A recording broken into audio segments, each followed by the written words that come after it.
Donc si vous n'avez pas encore assimilé le BIM, moi je vais vous parler du SIM, donc comme ça Ouais. on va un peu plus vite. Et comme Arnaud m'avait dit que vous alliez tous endormis, je vais vous poser une petite question, 3 petites questions. Alors la première elle est facile, qui utilise le BIM aujourd'hui? Ceux qui utilisent le BIM peuvent lever la main. Ok.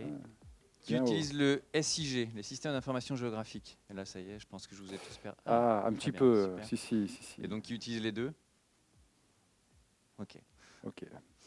Donc je vais vous parler de, en fait, je vais élargir, je vais un peu dézoomer. Donc Eagle, c'est une jeune entreprise rennaise qui a 3 ans d'existence, créée en février 2017, dont je suis le fondateur et le dirigeant. Et on développe une plateforme collaborative à destination des acteurs des territoires.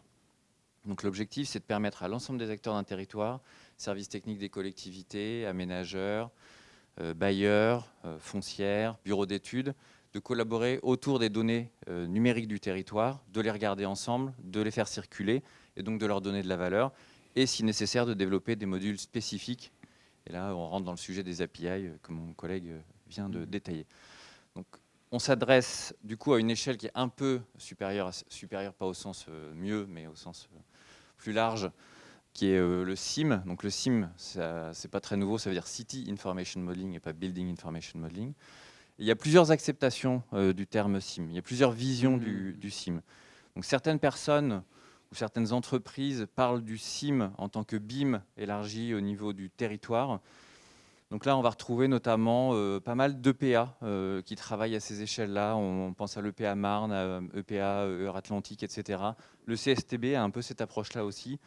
Donc de dire en gros, le modèle BIM, sa nomenclature peut être élargie à l'échelle du territoire. C'est un peu ce qu'on retrouve avec les IFC 2X4 et les IFC infrastructures, mais ça s'élargit encore.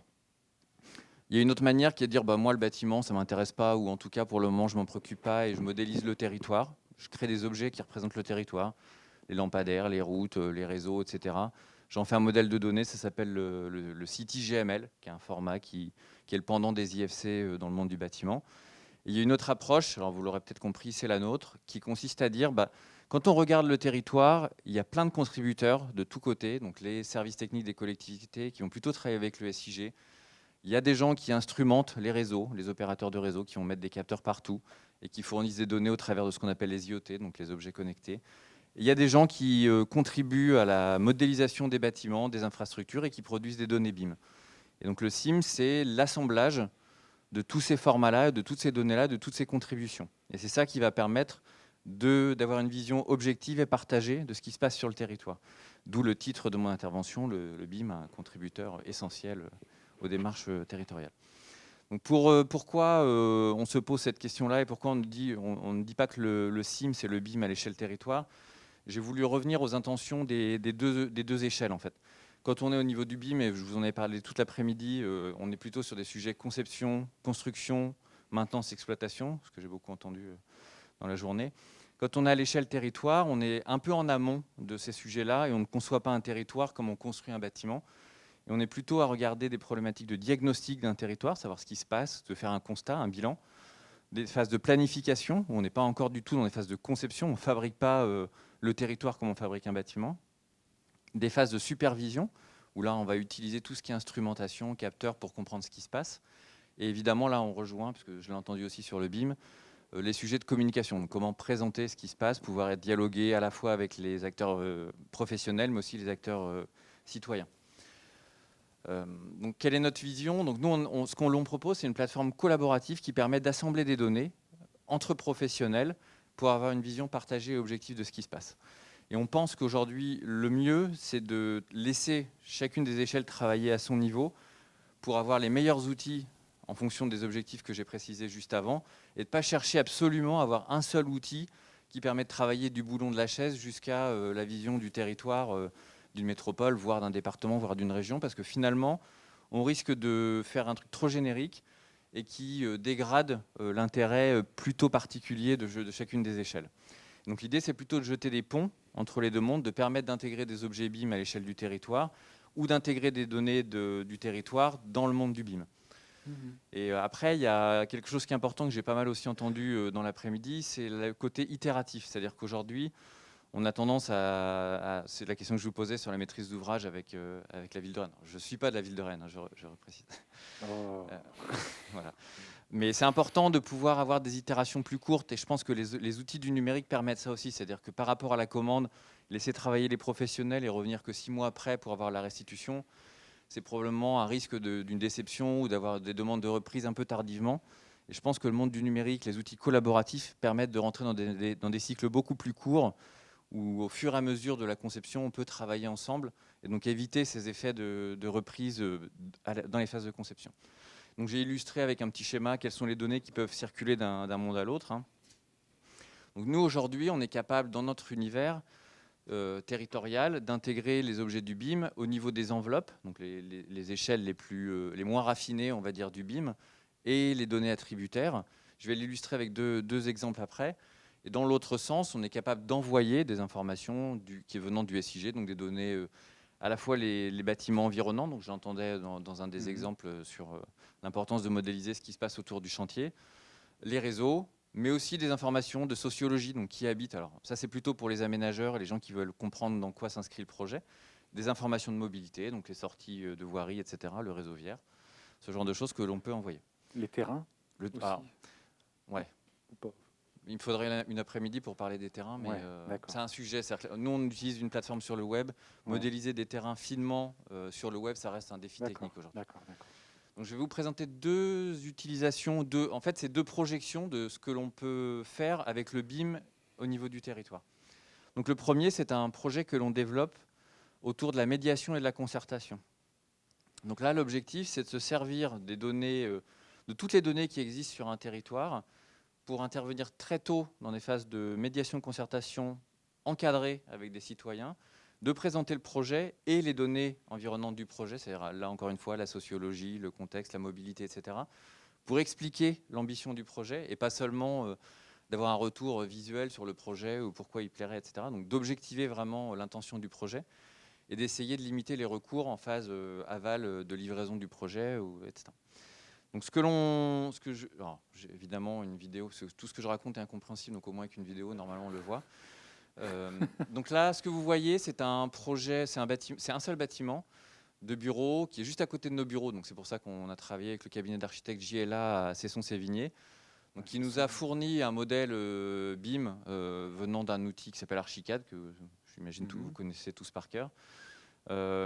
Donc là, c'est un modèle qui, on le voit, on a volontairement mis cette vidéo, pas pour vous montrer ce qu'est le BIM, parce que vous connaissez tous, mais vous montrer que c'est un modèle qui est relativement détaillé. Et ce que je vais vous montrer après, c'est ce qu'on en fait, nous, dans notre plateforme.